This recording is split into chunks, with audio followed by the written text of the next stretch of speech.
না, আপনারা সবাই জানেন আমি গত 4বার নির্বাচন করছি। নির্বাচন করার পরে আমি তো 2বার পাসও করছিলাম। পাস করার পরে তারা তো আমার প্রার্থীটা ফিরে দেয়নি।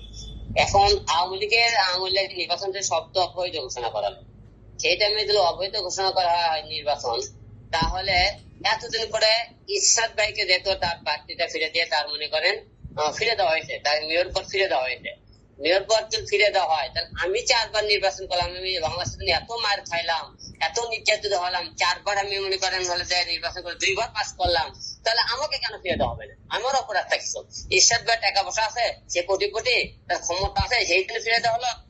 আমার কথা, আমার একটাই দাবি, আমি বাংলাদেশের একজন কেন্দ্র হলে এমপি হতে চাই।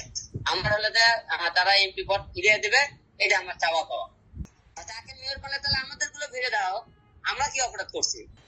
আমার কথা হলো একটাই, যেগুলো মনে করেন ইরশাদ ভাই কিন্তু তার প্রার্থীটাই বৈধ হিসেবে তাকে ফিরে দেওয়া হয়, তাকে মেয়র পদ, তাহলে জি। আমারটাও ফিরে দিতে হবে। দাবি হলো একটাই।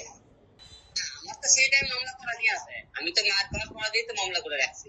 আরাফাত যখন মারছে, সেই মামলাতে এখন আমার হাইকোর্টে আছে।